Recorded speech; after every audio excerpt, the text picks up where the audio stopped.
Hello guys, তোমরা সবাই কেমন আছো? আশা করি অনেক ভালো আছো। ভালো তো থাকতে হবে।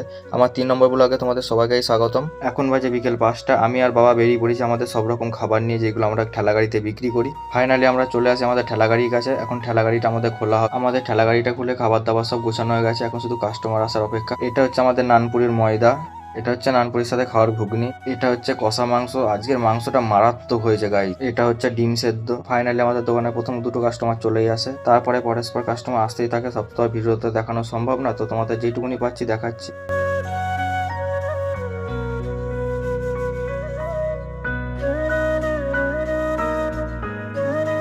তার কিছুক্ষণ পরে মা চলে আসে আমাদের দোকানে, কারণ মা বাড়িতে একা একা থাকে, বোর হয়ে যায়, ভালো লাগে না, তাই দোকানে তারপরে আসে এই কাকু। খাওয়া তো হয়ে গেছে কাকুর, কিন্তু টাকা ভাঙানো হচ্ছে না, তাই কাকুকে বললাম টাকাটা ভাঙিয়ে। তার কিছুক্ষণ পরে আসে এই তিন দাদা খাওয়ার জন্য। তিন দাদাকে খাবারটা দিয়ে এবার খাবার প্রায় শেষের দিকে। পর আমরা আমাদের ঠেলাগাড়িটা গোছাতে শুরু করি। আর আমাদের ঠেলাগাড়ি থেকে খাবার বিক্রি করে ইনকাম হয়েছে সন্ধ্যেবেলায় 1832 টাকা।